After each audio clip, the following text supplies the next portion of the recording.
பெண்கள் கோவிலுக்கு செல்லும்போது எந்த புடவை கட்டலாம்? பெண்கள் என்றால் மகாலட்சுமி அம்சம் கொண்டவர்கள். அந்த மகாலட்சுமி அம்சம் பெண்களுக்கு எப்போது முழுமையாக கிடைக்கும் தெரியுமா? பெண்கள் புடவை அணிந்து கொண்டு வலம் வரும்போதுதான். ஆனால் இன்று புடவை கட்டுவதே பெண்களுக்கு ரொம்ப ரொம்ப கஷ்டமாக இருக்கிறது. வீட்டில் புடவை கட்டவில்லை என்றாலும் பரவாயில்லை, கோவிலுக்கு செல்லும்போது புடவையை கட்டி கொண்டுதான் செல்ல வேண்டும் என்று பெரியோர்கள் சொல்வார்கள். அதிலும் குறிப்பாக பட்டு புடவையை கட்டி கொண்டு கோவிலுக்கு செல்ல வேண்டும் என்று சில பேர் சொல்லி நாம் கேள்விப்பட்டிருப்போம். இதற்கு பின்னால் என்ன அர்த்தம் மறைந்திருக்கிறது என்பதை பற்றி தெரிந்து கொள்ளலாம். பொதுவாகவே கோவிலுக்கு வரக்கூடிய பக்தர்கள் ஒவ்வொருவரும் ஒவ்வொரு கோரிக்கையை சாமியிடம் வைப்பார்கள்.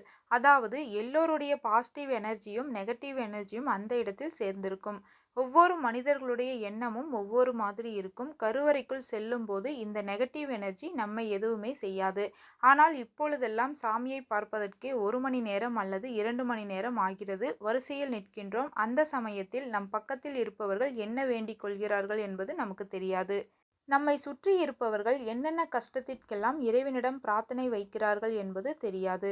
அதில் சில பாசிட்டிவ் எனர்ஜியும் இருக்கும், சில நெகட்டிவ் எனர்ஜியும் இருக்கும். அந்த நெகட்டிவ் எனர்ஜி நம்மை தாக்கிவிடக்கூடாது என்பதற்காக தான் பெண்களை பட்டு புடவை அணிந்து கொள்ள வேண்டும் என்று சொல்கிறார்கள்.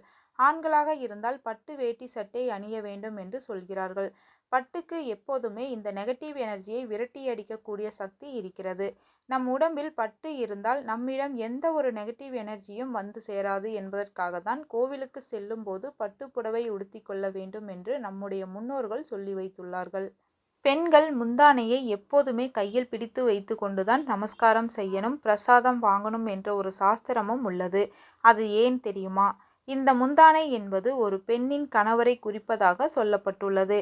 நீங்கள் கோவிலுக்கு செல்லும் போதும் சரி, மங்களகரமான பொருட்களை பிரசாதமாக வாங்கும் போதும் சரி, உங்கள் கணவராக சொல்லப்பட்டுள்ள இந்த முந்தானையை உங்கள் கையில் வைத்து கொண்டு வாங்கினால் உங்களுக்கு அதன் மூலம் நிறைய நல்லது நடக்கும். அதே போல நமஸ்காரம் செய்யும் போது முந்தானையை கையில் பிடித்து கொண்டுதான் நமஸ்காரம் செய்யணும். முந்தானை இங்கும் அங்குமாக அலைய விடக்கூடாது, அடுத்தவர்கள் கால்படும்படி கீழே விடக்கூடாது என்றும் நமக்கு சொல்லப்பட்டுள்ளது. இனி காரணம் தெரியாமல் நீங்கள் செய்த இந்த நல்ல விஷயங்களை காரணத்தை தெரிந்து கொண்டு செய்யுங்கள். இரவில் தூங்குவதற்கு முன் பெண்கள் கற்பூரத்தை ஏற்றி வீட்டை சுற்றி காட்ட வேண்டும். இப்படி செய்வதால் எதிர்மறை சக்தி வீட்டை விட்டு போய்விடும். தூங்க செல்வதற்கு முன் தென்மேற்கு மூலையில் இருட்டாக இருக்கக்கூடாது. இந்த திசையில் ஒரு சிறிய அகல் விளக்கில் கடுகு எண்ணெய் ஊற்றி விளக்கேற்றி வைத்தால் முன்னோர்கள் மகிழ்ச்சி அடைவார்கள். வீட்டில் மகிழ்ச்சியும் செல்வமும் நிலைத்திருக்கும்.